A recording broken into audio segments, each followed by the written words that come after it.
Boa noite, a graça e a paz, amém? Agora acabando o horário de verão, 5 e poucas, 6 horas, já dá para dar boa noite assim, mais com cara de boa noite mesmo, né? Nós estendemos aqui nosso abraço de um modo muito especial a uma família que nos acompanha constantemente de São Paulo. Está agora nos acompanhando pela internet, Silvana, Eurico e Rafaela. Que Deus os abençoe grandemente. E eu estou sabendo que esta família nos acompanha, às vezes, nos 2 cultos. Assiste o primeiro culto e depois também o segundo culto. Quando estiverem aqui no Rio de Janeiro, será um prazer tê-los conosco aqui na nossa igreja. Porque se vocês estão acompanhando tantos cultos assim, daí é porque vocês já viraram até aqui da nossa igreja também. Sejam bem-vindos, adiantados. Quando chegar aqui, não precisa nem preencher ficha, é só vir direto. Também, meus irmãos, está nos acompanhando agora a Hélia, que está nos acompanhando de Boa Ventura. E não é que eu conheço Boa Ventura? Boa Ventura é uma cidade do interior do Rio de Janeiro, próximo a Itaperuna, que tem a Igreja Batista bem ali no centro, tem à frente uma pracinha. Deus abençoe a todos, e provavelmente esta pessoa seja parente da Cristiane. Porque a cidade é um pouco pequena. Você é sua mãe? Então é provavelmente que você seja parente da Cristiane também, porque Boa Ventura é uma tribo só, não é? O lugar é pequenininho. Muito bem, Cris, vamos ver, porque a nossa família tem muitas heranças lá, não é? Então vamos ver se a gente se aproxima ali do irmão, porque provavelmente tem alguma coisa que pertence a nós lá também. Meus irmãos, nós vamos convidar agora para que venham à frente, consagrando as gestações, a Camila e o Gilmar. Que coisa mais chique. Muito bem. Também a Thaís e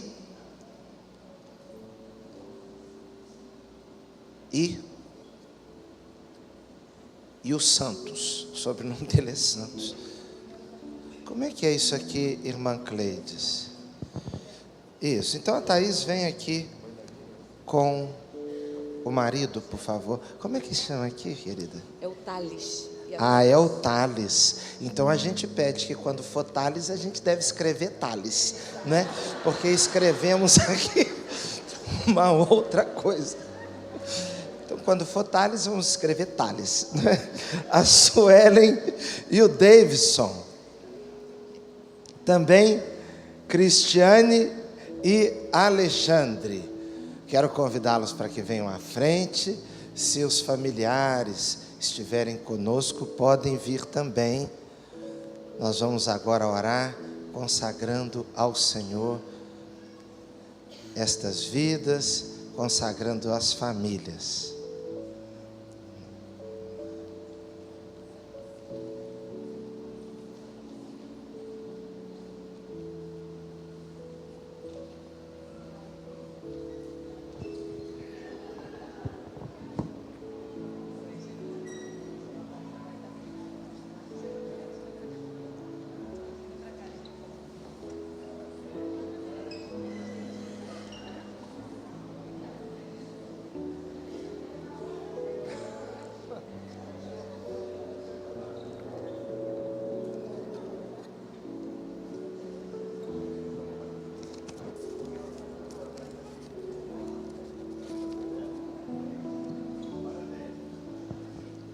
Isso, vamos chegar um pouquinho para frente assim, ó. Aqui para frente um pouquinho aqui. Vem para cá.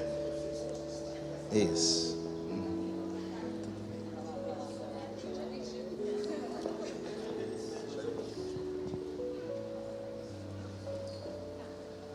Nós aproveitamos também para mandar um abraço para Simone, que está do Rio Grande do Sul, nos acompanhando agora, nesta hora, e o Elton também, claro, não é?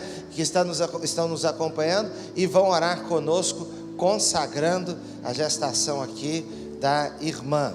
Vamos ficar em pé agora, vamos orar ao nosso Deus. Olha lá, Suelen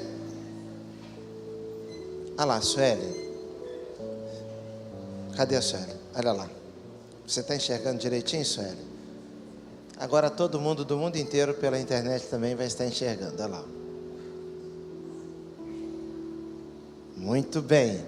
Vamos orar agora. Vou pedir a cada papai que coloque a mão aí junto com a esposa na barriga. Vamos orar. Senhor Deus, que hora tão sublime, que hora importante para as famílias de nossa igreja, para as famílias todas que estão aqui. Senhor, nós queremos pedir que o Senhor nunca se esqueça desse momento. A tua fidelidade acompanhe a atitude dos pais de virem consagrar as gestações. Invocar o teu nome, Senhor Deus, sobre a formação da personalidade, do caráter, da vida, ainda no ventre. Nós pedimos, Senhor Deus, que o Senhor afaste todo o mal, afaste tudo que não é do Senhor, que o Senhor derrame toda a bênção, que o Senhor derrame toda a virtude na vida de cada criancinha no ventre, na vida de cada mamãe, de cada papai, de cada família.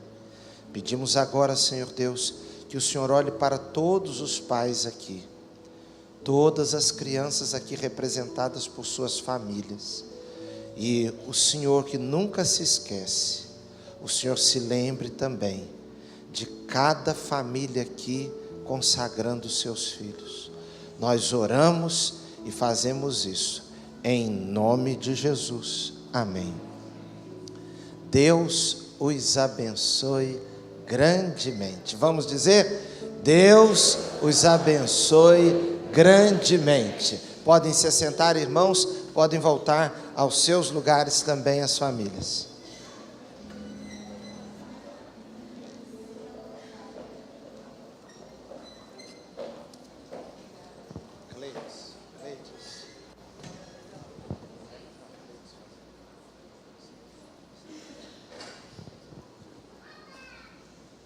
Nós vamos, meus irmãos, abrir a palavra de Deus no Salmo de número 51.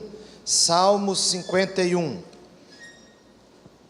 Você que veio hoje pela manhã, sabe que nós demos início a uma série de mensagens sobre a vida de José. E se você não esteve no culto pela manhã, quero lhe convidar e incentivar a estar conosco também nas manhãs de domingo, às 8h30 da manhã ou às 10h30 da manhã.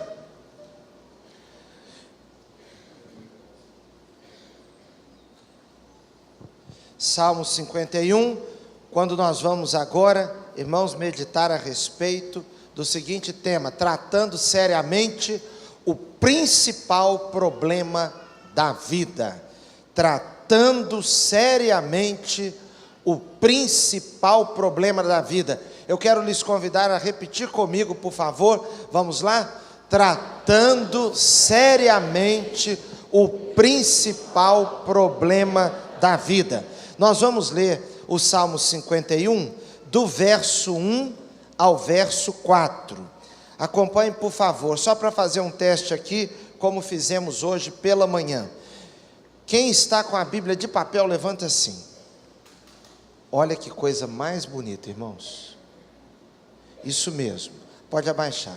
Se você está com o celular, você está na bênção, tudo bem, não tem problema nenhum, Deus abençoe sua vida. Só que esse negócio da gente ficar com o celular, de olho no celular até na hora do culto, irmãos, isso virou um desafio para nosso tempo. Nós não conseguimos mais nem dirigir sem olhar para o celular. Outro dia eu estava em Belo Horizonte e o pastor que me levava para o aeroporto, o telefone dele tocou. Estava assim em cima e eu olhei o nome, Murilo.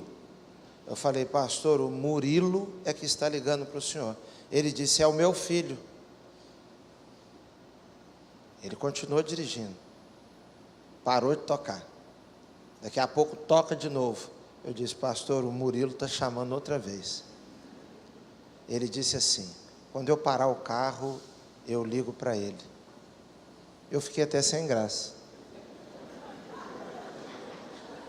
Eu pensei: ué, Senhor, será que ele ou eu que estou certo?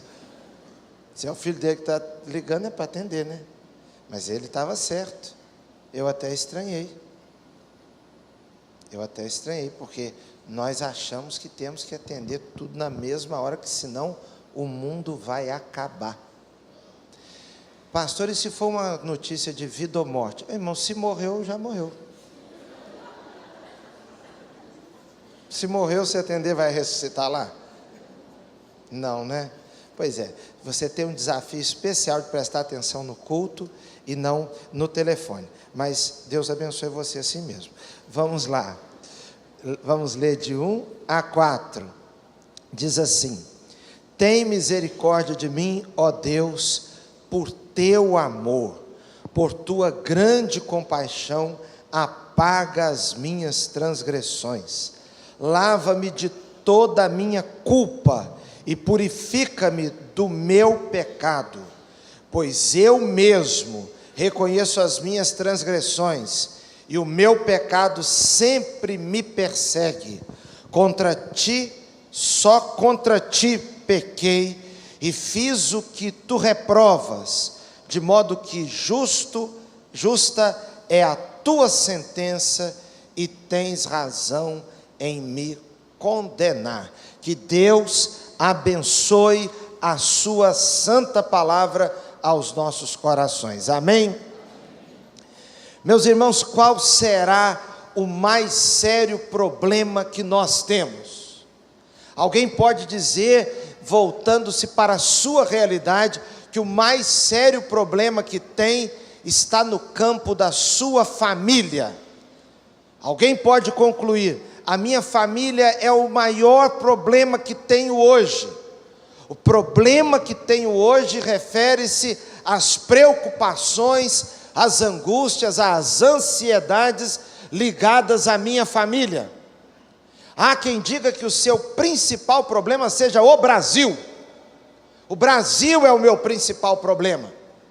Eu escuto vez e outra, e você também, variações da seguinte ideia: não dá para viver nesse lugar, aqui não dá para ser feliz.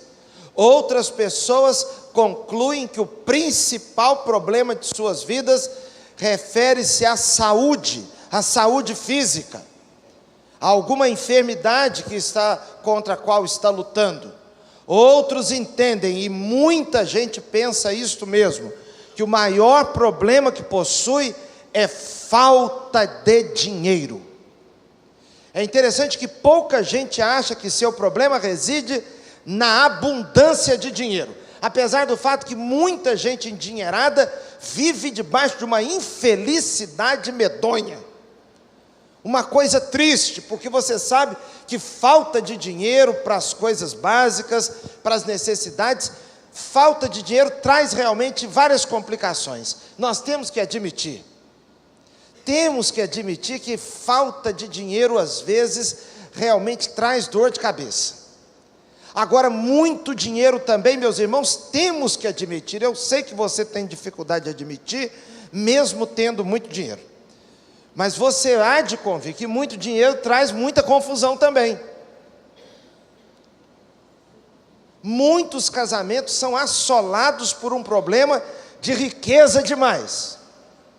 Riqueza demais, meus irmãos, traz confusão. Riqueza demais, às vezes, atrai muita falsidade. Riqueza demais, às vezes, traz muita inimizade, amizade vazia. Riqueza demais, às vezes, traz muita insegurança, falta de liberdade. Agora, qual é o nosso principal problema? O principal problema de nossas vidas chama-se pecado. Tudo de ruim tem a ver com pecado. As guerras têm a ver com pecado. É a natureza pecaminosa do ser humano. É o desrespeito do ser humano para com o outro. É o desrespeito de um povo para com o outro. É a maneira odiosa, orgulhosa, conflituosa que o ser humano encara o outro, encara o diferente, encara o igual também. Irmãos, o pecado é o nosso principal problema. E qual a maneira de tratar seriamente com o problema principal? Porque é muito importante tratarmos seriamente. Muitas vezes nós temos uma situação na vida que vai nos matando aos poucos e ela é tratada de modo assim, com muita indiferença. Na verdade, meus irmãos, os nossos principais problemas tendem a serem relegados a segundo plano. Você e eu damos muita atenção àquilo que é urgente e não necessariamente ao que seja importante. Às vezes algo é urgente, mas não é importante. Importante é uma coisa, urgente é outra.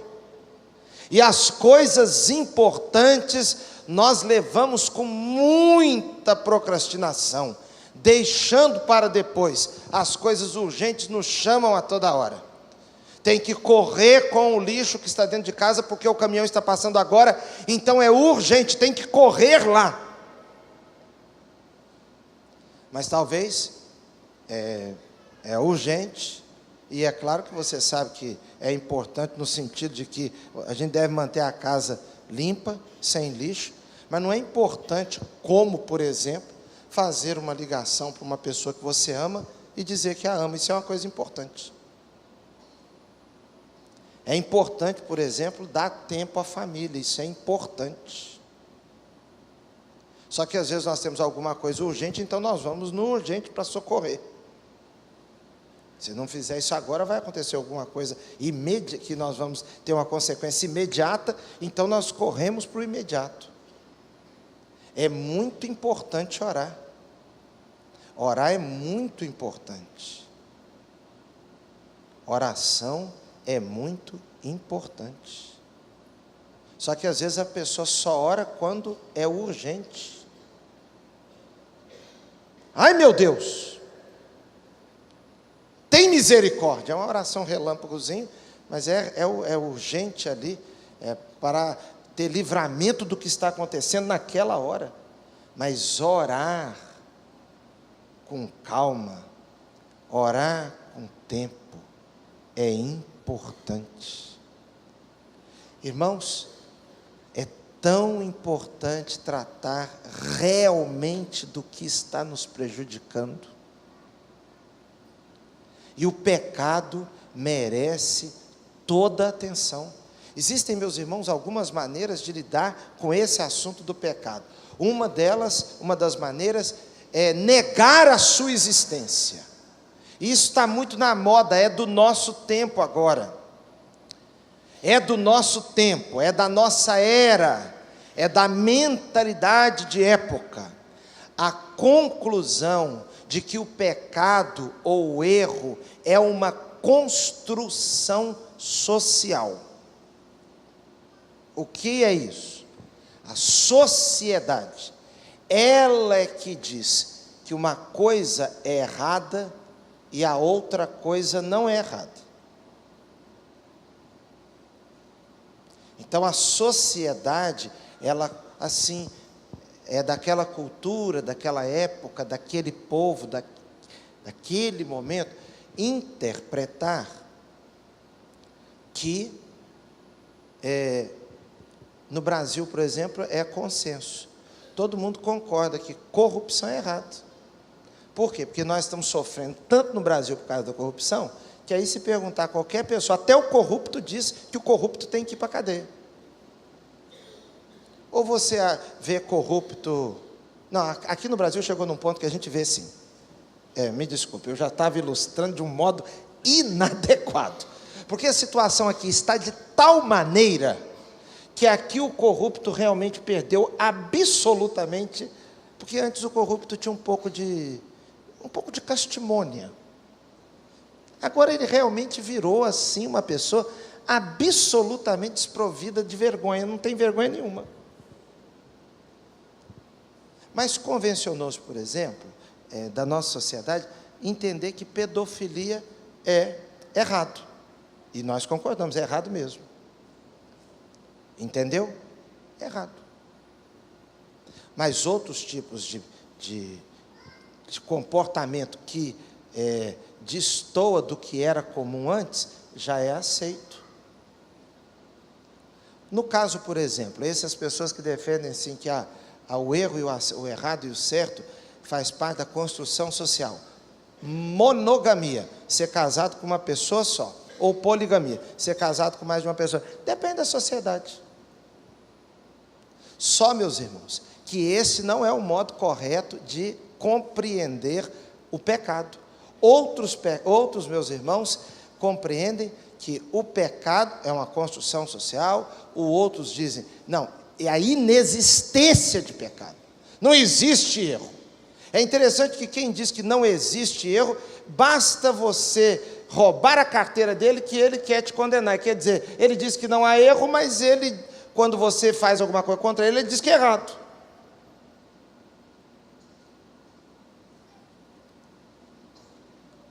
É interessante isso. Não há erro. Desde que, outros dizem, não, você pode fazer qualquer coisa, desde que não prejudique o outro. Então, prejudicar o outro é que é o erro. Se você fizer alguma coisa, e for uma questão sua, e prejudicar só você, mas interessante, meus irmãos, é que não é assim que a Bíblia interpreta. Quando eu peco e faço alguma coisa contra mim, eu devo contas a Deus também. Uma outra maneira de lidar com o pecado é transferência de responsabilidade. Nunca a responsabilidade é minha. Agora é interessante, meus irmãos, que o salmista, e é Davi o salmista, ele está tratando do pecado da vida dele de modo sério. Ele não fez isso antes. E o pecado de Davi, meus irmãos, o Salmo 51, foi escrito depois da experiência do adultério. Ele adulterou com uma mulher chamada Betseba. Era mulher de Urias, um importante guerreiro de Davi.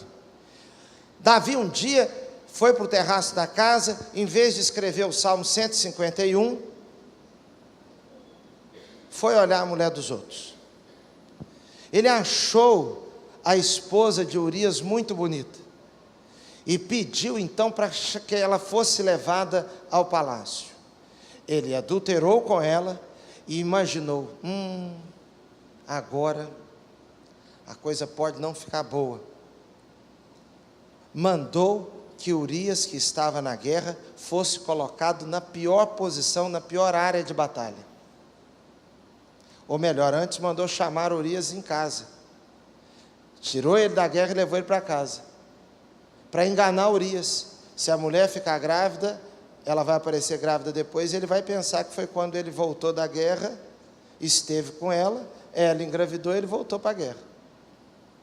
Só que Urias era um soldado tão fiel, que ele pensou, como é que eu posso ir para casa, deitar na minha cama tranquilo, enquanto os meus companheiros estão na batalha? Olha que homem fiel, irmãos.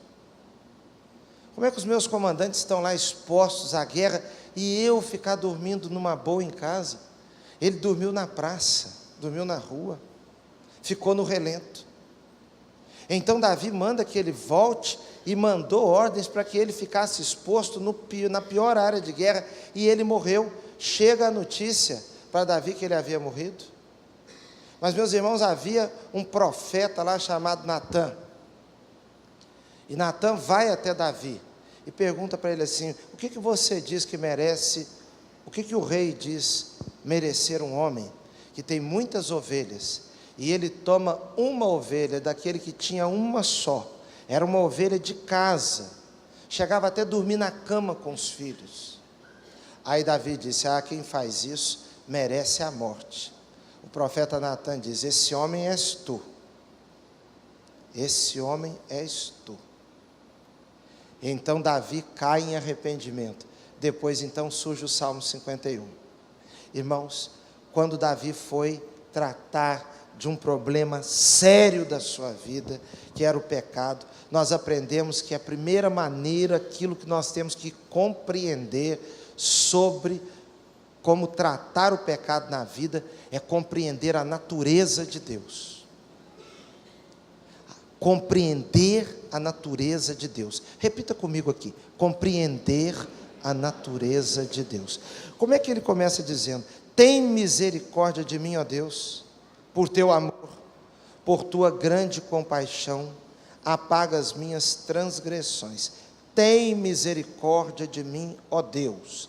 É importante entender que Deus é misericordioso. É importante entender que Deus é compassivo. Tem misericórdia de mim, ó Deus, por teu amor, por tua grande compaixão. Irmãos, a palavra compaixão é tão importante quando nós pensamos acerca de pecado, de erros em nossas vidas, daquilo que nós precisamos vencer, estamos lutando com dificuldades, que é realmente algo que Deus desaprova. E a respeito da natureza de Deus, a compaixão de Deus, o fato de Deus ser compassivo, porque compaixão é paixão com, é paixão com, é uma ideia, meus irmãos, de sofrer com, porque Deus sofre com o nosso pecado. Deus tem uma compaixão no sentido de que quando eu erro, quando você erra, Deus tem compaixão, porque Deus sabe que o pecado traz sofrimento.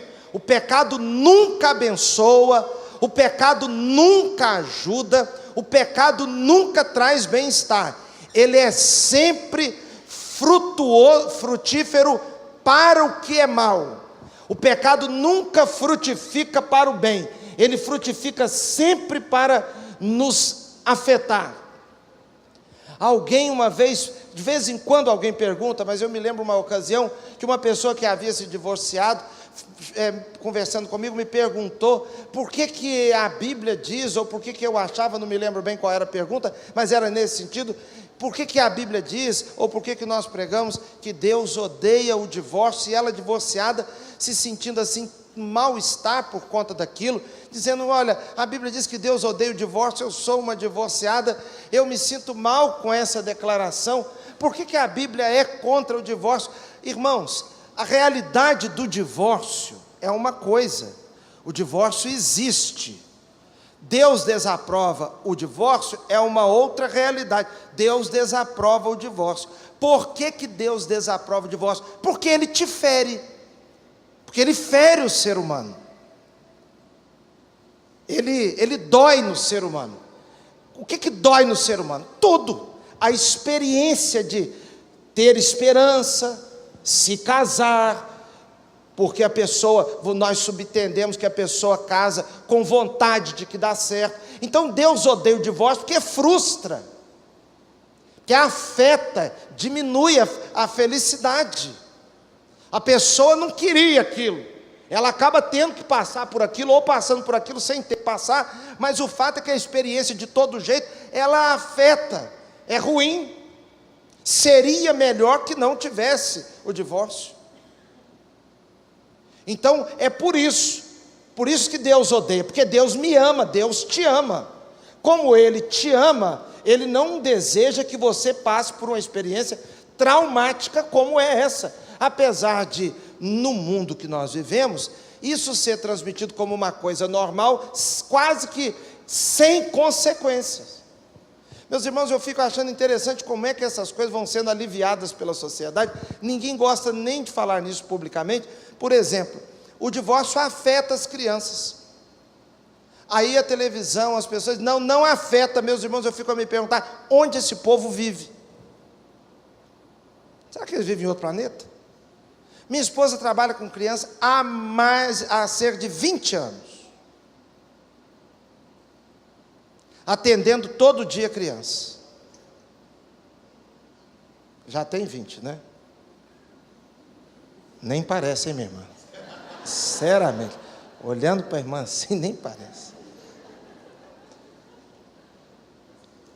É comum, é do dia a dia, é da vida real, não é da vida virtual, não é da vida das revistas, das fotos, do Facebook, não. Isso é outra vida, isso é outra coisa. Mas na vida real, na vida de verdade mesmo, é todo dia. Todo dia. todo dia. Então, por isso é que Deus não aprova, porque é ruim para nós, nos afeta. Então, Deus tem compaixão, sofre com. Quando nós estamos passando por uma situação de sofrimento por conta de um pecado cometido, Deus tem compaixão. Davi apela para a compaixão de Deus e para a misericórdia, porque Deus é misericordioso. Compreender a misericórdia de Deus é outra coisa muito importante. Por quê? Porque a misericórdia é quando Deus não te dá o que você merece. Merece 20 chibatadas. Por misericórdia, não vai levar nenhuma. Merece 20 chibatadas. Por misericórdia, vai levar 3. Porque faz parte da misericórdia Deus permitir pelo menos que leve umas 3 também. Para poder se ligar, né, irmãos? Para poder ficar ligado no mistério, né? Para poder acordar, porque às vezes não dá nenhuma chibatada, a pessoa fica acordada, fica atenta ali. Mas o meu avô dizia, bate na cangalha que o burro entende. Então às vezes tem que dar pelo menos uma na cangalha para o burro acordar. Deus é misericórdia, Ele deixa de dar o que merecemos. Tantas coisas que nós falamos, tantas coisas que nós julgamos, que se a teoria... Estou lembrando lá da minha turma lá, se a teoria da minha mãe e da minha avó se cumprir em cada vez, nós estamos lascados. Elas dizem, a minha avó dizia e minha mãe diz, a gente paga língua. A gente paga língua. Meu irmão sabe o que é pagar língua, né? Pagar língua é você falou demais, pimba, aquilo vai. Você diz assim, eu não aceito mulher fazer isso comigo de jeito nenhum. Meu irmão, cuidado, porque segundo a epístola de Emília e Maria, minha avó,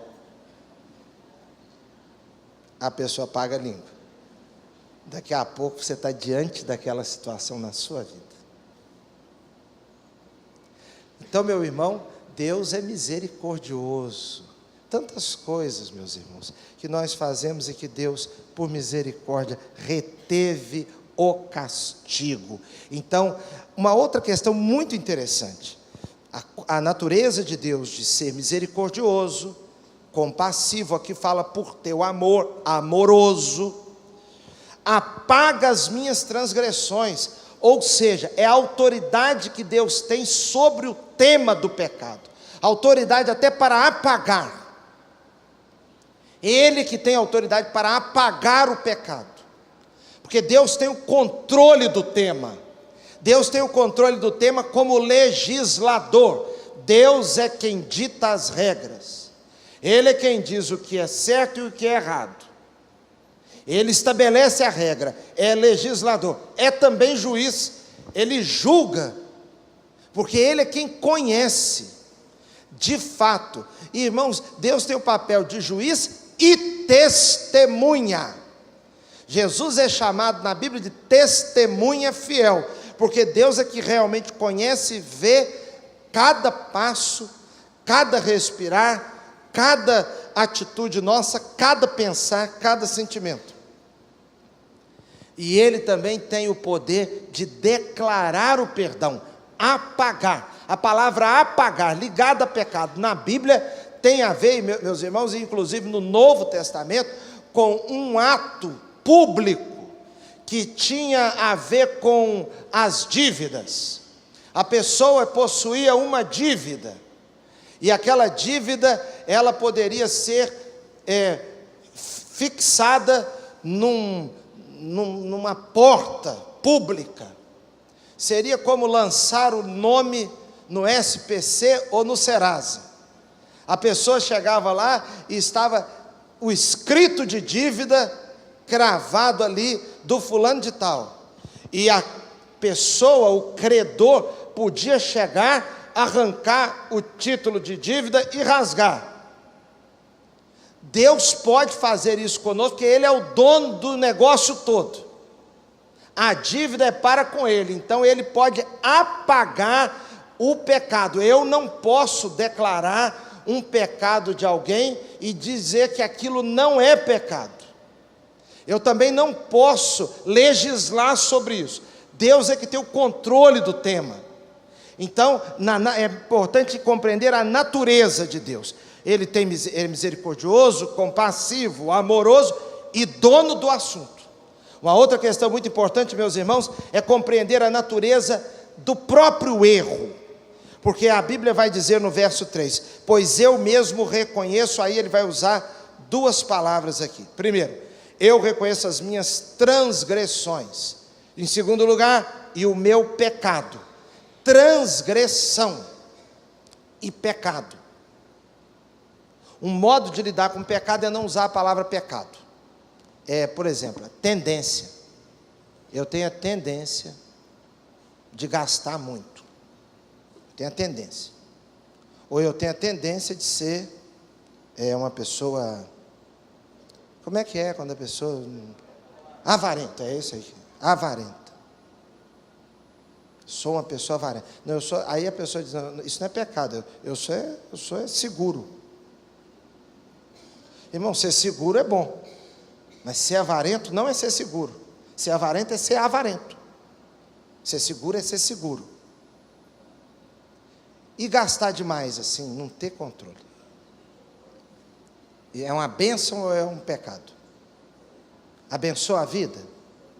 É o melhor para a vida? Não, é um erro. É um pecado. Transgressão. Transgredir a lei. É desobedecer a lei. Passar por cima da lei.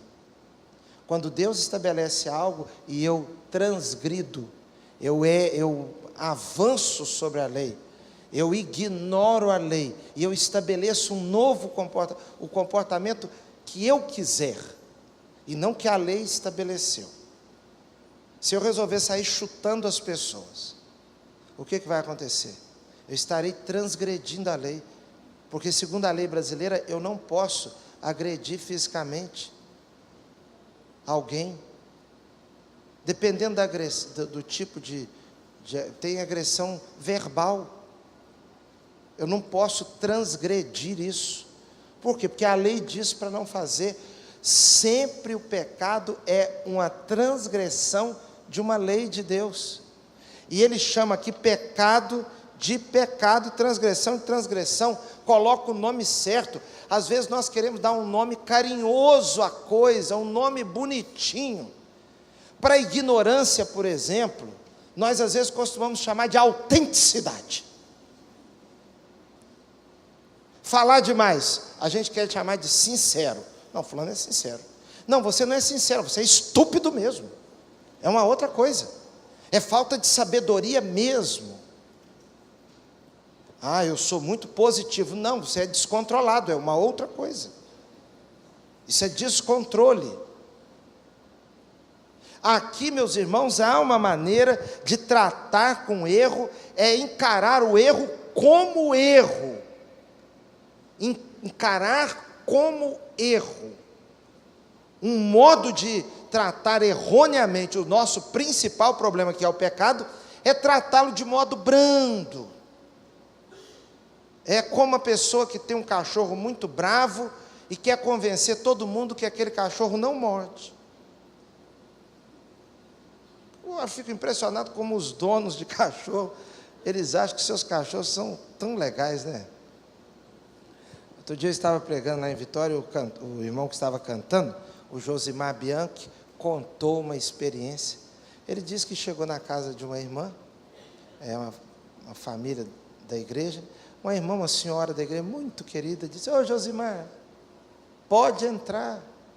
E tinha um Rottweiler sentado assim, com aquela orelha armada, olhando de longe para ele. Ele falou, e o cachorro, irmã fulana? Ah, ele não pega não. Ele pegou então e entrou no quintal da casa. Tinha um Fusca, acho que é um Fusca mesmo, parado no meio do quintal. Diz ele que só escutou, eu acho engraçado, ele mesmo imitando. Ele só escutou assim, ó.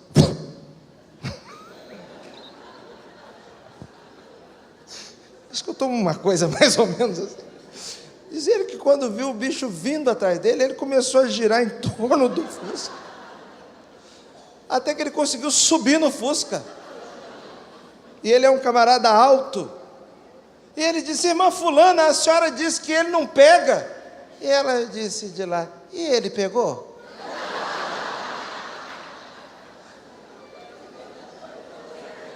Ele por acaso pegou? A tranquilidade, o equilíbrio emocional daquela irmã, a segurança era uma coisa admirável, não é verdade? Irmãos, toda pessoa diz: não, ele é bonzinho. Meus irmãos, é uma coisa impressionante como às vezes nós queremos tratar o pecado assim, sem compreender a natureza. E uma outra coisa interessante sobre a natureza do próprio pecado, é a constância da luta, porque ele diz assim: pois eu mesmo reconheço as minhas transgressões e o meu pecado sempre me persegue. Irmãos, isso aqui é muito importante compreender. O pecado nos persegue, é permanente isso. Você pode orar aqui agora e dizer: Senhor, tira de mim esse dom que eu tenho. Meu Deus, que coisa difícil. Eu tenho dom de línguas, dom de língua grande, não é? Fala demais. Eu tenho dom de língua grande. Eu falo de todo mundo. Senhor, o que da minha vida está se transformando? Eu sou um difamador de boa parte da minha família. Eu fico caluniando as pessoas. Meu Deus, tenha misericórdia. E você orar assim com toda sinceridade. Quando acabar o culto aqui, irmãos, a gente entra no carro, vai embora a pé, ou entra no ônibus, entra no metrô. Se a gente não vigiar, começa a falar mal dos outros de novo. Isso é assim. Seria tão fácil se nós orássemos pela vida, pela sexualidade de todo mundo, e aquilo ficasse tudo resolvido de uma vez só. Tudo resolvido no atacado. Você já imaginou se nós tratássemos, por exemplo, os nossos pecados de relacionamento de uma vez só? Senhor, de hoje em diante eu quero ser uma pessoa agradável. E você ficasse agradável assim instantaneamente. Mas isso tudo implica em lutas. E isso, meus irmãos, preste atenção aqui. Prestem atenção, por favor. Isso faz com que muita gente desanime da fé. É a falta de compreensão de que nós estamos envolvidos numa batalha que é permanente. A pessoa desanima, ela vai na igreja e trata de um assunto ligado ao pecado, ela quer assim uma solução imediata, como se excluísse de uma vez só qualquer luta. Não é assim. Nós sempre estamos sendo perseguidos. Em outra versão diz assim: porque o meu pecado está sempre diante de mim. Ele sempre está ali. Ele sempre está ali. Seja em que área for da vida. Irmãos, eu tenho conversado com muitas pessoas, e ontem mesmo tive um papo tão bom com uma pessoa, assim, tão agradável, e a pessoa contou a seguinte experiência. Eu já vi muito isso. Ela disse: eu fumava, eu tinha muitos vícios, eu bebia muito, e ela contou assim, que quando se converteu, ela passou a ter um nojo daquilo. Quando isso acontece, meus irmãos, é uma bênção, não é verdade? Que aí passou a ter nojo. Diz que quando vê alguém bebendo muito, alguém fumando, sente até um mal-estar com aquilo. Mas existem inúmeros casos, irmãos. A pessoa que está lutando para se libertar de um vício, ela se converte.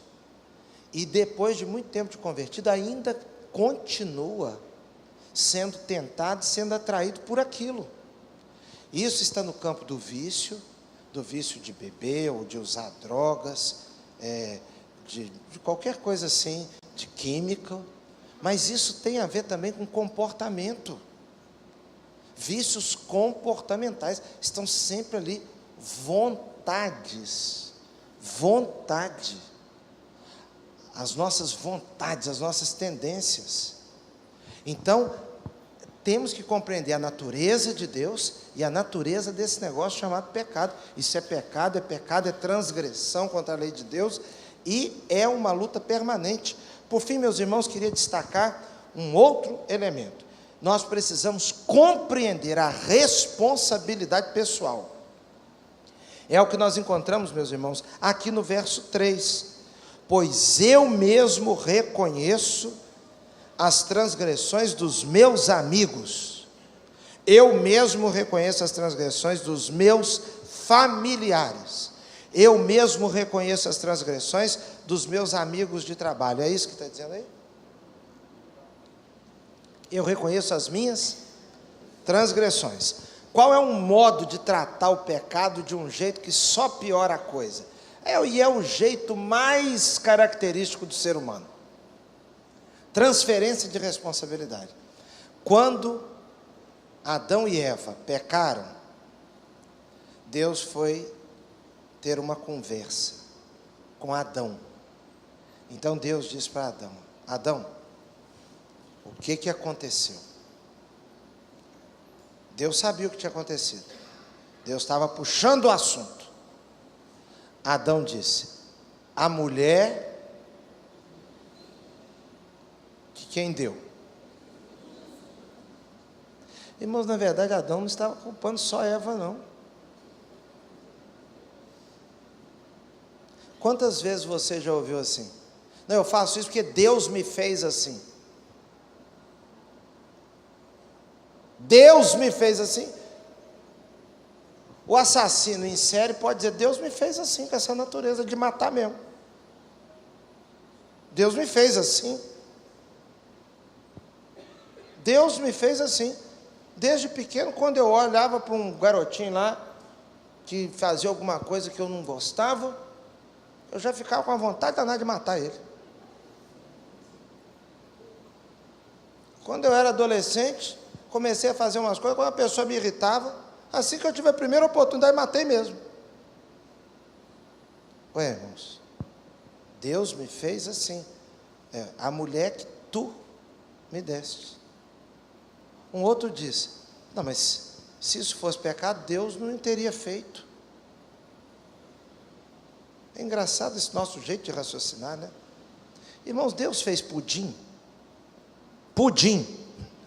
Falei rápido, eu acho que vocês não escutam. Deus fez pudim. Deus fez manga. Fez ou não? A açúcar da manga, vocês acham que o doce da manga é muito doce? É doce demais da conta, assim, bem.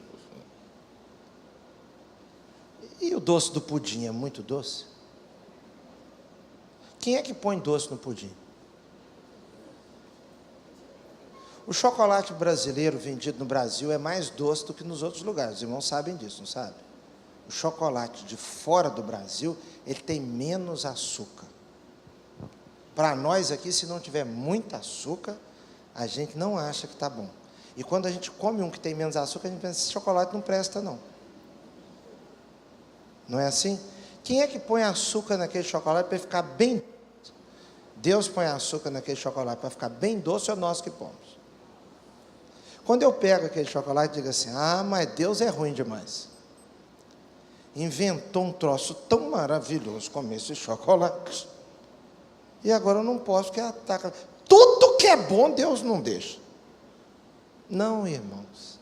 A inventação de moda é toda nossa. A inventação de moda é toda nossa. Nós é que botamos muito açúcar. E que nos viciamos naquele tipo de doce. Isso é coisa nossa. É armadilha nossa com a gente mesmo. É nós pensando como é que nós vamos nos matar. Vou bolar um jeito aqui da gente matar, morrer feliz. Entendeu? É nós, isso somos nós. Nós armamos a encrenca. A natureza do pecado precisa ser compreendida, e a natureza de Deus e a responsabilidade. O pecado é meu. Irmãos, outra coisa importante sobre o pecado, na transferência de responsabilidade, havia uma época, meus irmãos, que a culpa era da mãe. Eu me lembro. Quem tem mais de 15 anos sabe. Quem tem mais de 15 anos sabe que houve uma época que a mãe era a culpada de tudo. Eu me recordo, por exemplo, várias vezes escutei, porque se um filho vai preso, é porque não teve mãe. Irmãos, às vezes teve, e mãe muito boa. Mãe muito boa, que ensinou, que deu bom exemplo, que trabalhou, que lutou, que corrigiu. Era tudo culpa da mãe. A mãe, agora, nos dias de hoje, é pai, tá, irmãos? O negócio voltou tudo para cima de nós.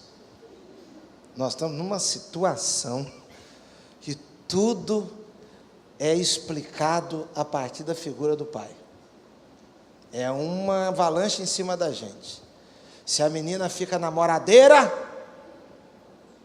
é falta da figura do pai. Se fica zero namoradeira, também o culpado é o pai. Se fica mais ou menos, também é o pai. Tudo é o pai. A transferência de responsabilidade para a família, presta atenção, a culpa é do pessoal. Eu fiquei com trauma, que a minha mãe era muito rigorosa. Outro dia eu encontrei um que falou que detesta a igreja, porque a mãe obrigava ele na igreja. Culpa é da mãe, culpa da família. A família é muito repressora, a família é muito não sei o quê. Culpa, meus irmãos, da igreja. Culpa da igreja. A religião.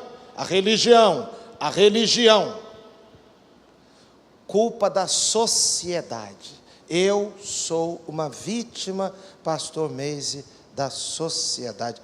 O senhor, por exemplo, pastor Meise, foi criado na Bela Pavuna, isso mesmo? Ricardo Albuquerque. E hoje reside na Bela Pavuna, que significa o quê, pastor? Lugar tenebroso. É ele que está falando, tá, irmãos? Qualquer protesto nas redes sociais, por favor, aquele ali, ó. É do Tupi-Guarani, então é culpa dos índios. Culpa dos índios. Pastor Meise, por exemplo, meus irmãos, foi criado pela avó. Então ele pode assumir o seguinte discurso: eu estou fazendo isso, que é a culpa da minha família, a culpa do meu pai, culpa da mãe, culpa do meu contexto social, e a culpa são dos poderosos, que não deram a este pobre homem oportunidade. Entendeu? O senhor pôde estudar na Universidade Federal? O senhor pode estudar lá? Não pode. Por isso que ele ficou assim, irmãos. Ele está assim por causa disso. A explicação está nisso. Sabe qual é a culpa? Estados Unidos. A culpa dos poderosos, que ficam lançando mísseis por aí, em vez de investir na vida deste homem. Estou brincando com ele, meus irmãos, porque sei que não tem problema. Podia brincar comigo também, que não estudei na Universidade Federal também. Então a culpa é da sociedade que não me deu oportunidade. Aqueles ricões lá de Maimirim nem me davam bola. E as filhas daqueles ricões também, eu me lembro. O sentimento de desprezo que eu sentia no olhar, quando elas olhavam para mim na sala de aula e diziam: esse aí? Nunca. Então a culpa daquelas riconas lá, que não queriam namorar comigo, etc. Irmãos, a culpa é minha. Eu cresci, ele cresceu, o outro cresceu. Nós desenvolvemos capacidade de escolha, discernimento das coisas. Nós desenvolvemos capacidade de evitar o que não é bom. conhecimento da palavra de Deus, conhecimento das coisas.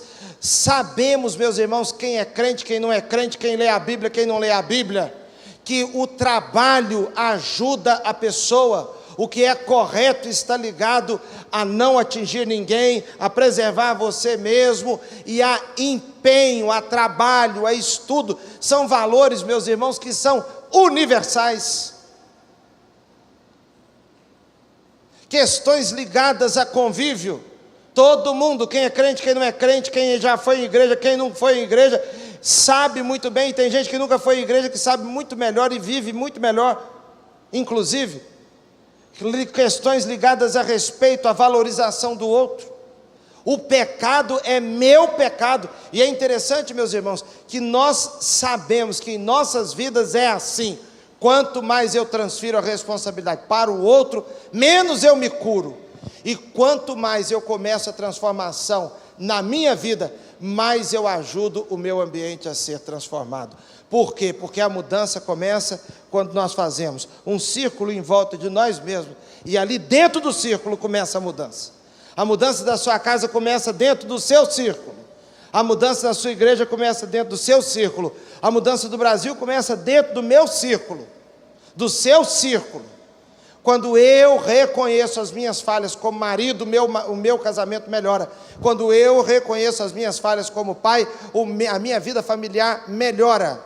Quando eu reconheço as minhas falhas como pastor, a minha igreja melhora.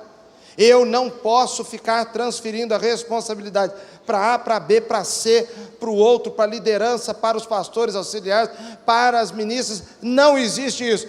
A responsabilidade que é minha, me pertence. É uma questão personalíssima. E, meu irmão, existe uma maneira de começar a tratar seriamente o pecado. É conversar e clamar com aquele que é o dono do assunto, o Senhor nosso Deus. Tem misericórdia de mim, ó Deus, por teu amor. No assunto que você sabe, que você tem errado, que é um pecado, uma transgressão da sua parte, a lei de Deus, a vontade de Deus, comece a pedir a Deus misericórdia e a clamar pelo nome de Deus, porque Deus tem a solução e pode apagar. E a palavra apagar é maravilhosa, porque ela vem como uma decretação de perdão e até mesmo, meus irmãos, de esquecimento. Porque Deus de fato apaga da vida da pessoa aquilo que estava prejudicando. Apagar, mas não é apagar com aquela borracha que nós esfregávamos em cima do papel e ficava aquela marca no final do que tinha sido escrito. Deus, quando apaga, apaga mesmo. Eu e você podemos lembrar, mas aquilo não tem mais efeito. E Deus apaga no sentido de não provocar uma amnésia, mas existe também na memória um efeito. Porque aquilo que está nos perturbando fica na nossa mente o tempo inteiro. E quando nós somos perdoados e Deus age na nossa vida, você é realmente capaz também de até esquecer mesmo. E o que nós precisamos é que Deus apague da cabeça. Porque apagando, acaba o sentimento de dívida no sentido de culpa. E também, meus irmãos, Deus nos ajuda, porque aquilo fica vencido. Pode ter uma luta, pode ter uma dificuldade, mas o sentimento é de vitória sobre vitória, e não de derrota sobre derrota. E Deus quer que nós tratemos os nossos problemas de modo sério, e tratar seriamente o principal problema. Tudo na sua vida que não está bom, e na minha vida também, tem a ver com pecado. Queria orar agora, para que Deus nos abençoasse e agisse em nossas vidas neste campo, porque Deus tem uma solução, um jeito para aquilo que só Ele pode fazer. A nossa parte é compreender e buscar em Deus uma saída, buscar em Deus um recurso. Vamos orar agora. Quero convidar você a fechar os seus olhos. Senhor nosso Deus e Pai, nós pedimos ao Senhor, em nome de Jesus, venha agir, Senhor Deus, com poder e grande glória, apagando toda transgressão, apagando todo pecado. Senhor Deus, o pecado que tão de perto nos rodeia, como diz a Bíblia. Nós te suplicamos agora, que o Senhor venha com o poderoso sangue de Jesus. Porque a tua palavra nos diz, se confessarmos os nossos pecados, Ele é fiel e justo para nos perdoar os pecados e nos purificar de toda injustiça. Senhor Deus, vem com o brilho do teu Espírito e revela aquilo em nós que não é bom, aquilo em nós que precisa ser confessado. Derrama da tua compaixão, da tua misericórdia, do teu amor. Nós pedimos assim, em nome de Jesus. Amém. Fique com seus olhos fechados, por favor. Quem entre nós deseja tomar uma decisão nesta noite de entregar a sua vida ao Senhor Jesus Cristo ou reconciliar-se com Jesus? Você que já teve a experiência de entregar a sua vida a Cristo, mas agora está afastado e quer se reconciliar e voltar para os caminhos do Senhor, para a comunhão com a igreja, a comunhão com a família da fé, a comunhão com Deus. Se você quer se reconciliar, essa é a hora. Se você quer também entregar a sua vida a Jesus, pedindo a Ele, Senhor Deus, eu quero que o Senhor faça uma obra em mim, que o Senhor trabalhe no meu coração. Eu confesso os meus pecados, eu reconheço os meus pecados, porque é muito importante a gente reconhecer isso, em vez de chamar de outro nome, de achar que é bonito. Não tem nada bonito em pecado, o pecado nunca abençoa. Se você quer nesta noite entregar a sua vida a Cristo, levante a sua mão agora onde você está. Se você quer se reconciliar também, levante a sua mão onde você está agora. Quero orar daqui por você. Quem deseja tomar uma decisão, pode levantar a sua mão agora onde você está. Nós vamos orar agora. Deus abençoe, minha querida. Pode abaixar sua mão. Pode abaixar sua mão. Há mais alguém que deseja tomar uma decisão? Levante a sua mão agora onde você está. Vamos orar. Nós vamos aproveitar agora para orar em favor da vida do Marcos, que está nos pedindo oração pela internet, também pela vida da Teresa. Vamos pedir a Deus em favor de suas vidas. Senhor nosso Deus e Pai, nós queremos colocar essa vida preciosa que levantou a mão diante do Senhor, pedindo, Senhor Deus, a tua total libertação, pedindo a tua total bênção. Também, Senhor Deus, nós rogamos agora em favor dos pedidos que foram feitos pela internet, que o Senhor os alcance agora onde eles estão, estas vidas preciosas.